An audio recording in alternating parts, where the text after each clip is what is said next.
It's Sunday, 10th of July 2016. This is Sylvia Shivamurthy and you're listening to the newspaper reviews on www.athavan.com.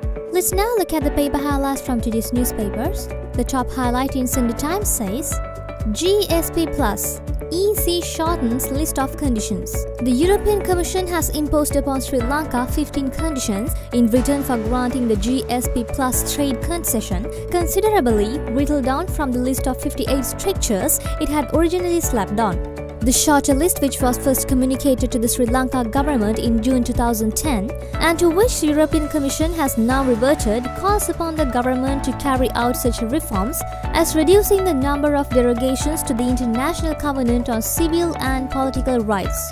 Another highlight says, freeze tents not this year, sales continue at exorbitant prices. The provision of freeze tents for heart patients has been shelved till next year due to the lack of budgetary allocation this year, while private company sales representatives are hanging around the cardiology unit selling stents at exorbitant prices.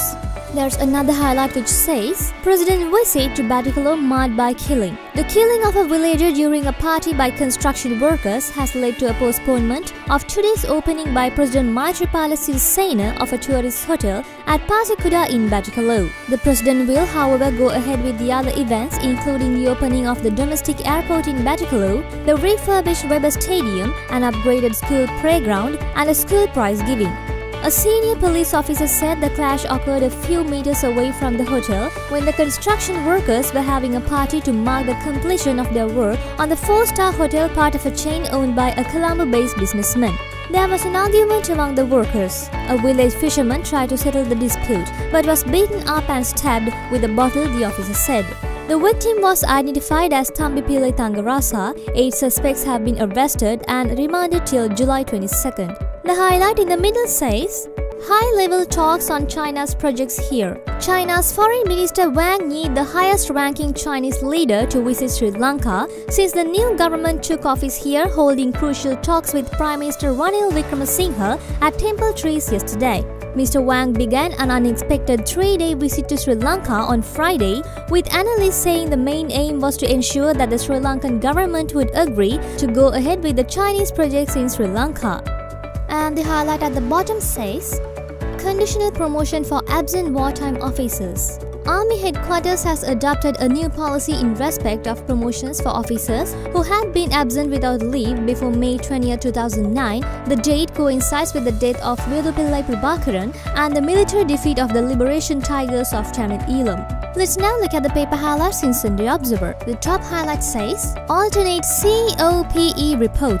If COPE members fail to arrive at an understanding on the Auditor General's report on the bond issue, a section of MPs representing the committee may present an alternative report on the Treasury bonds issued to Parliament, informed political sources told the Sunday Observer. The highlight in the middle says, no foreign judges to hear war cases, says President. President Maithripala Sirisena yesterday refuted claims that he had agreed with the UNHRC to have a war tribunal to probe into incidents that had taken place during the conflict or to allow any foreign judges to enter the country, as stated in some media as headline news.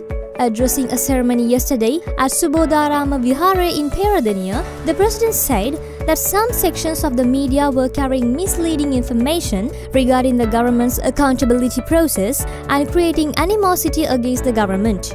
Another highlight says, proposals on Truth Commission soon. The consultation task force seeking public views on the structure of a truth-seeking mechanism is expected to wrap up and finalize a report shortly. A spokesperson for the foreign minister said once the report is handed over, a basic concept of a design of a truth-seeking commission could be ready for comments, hopefully by the end of September.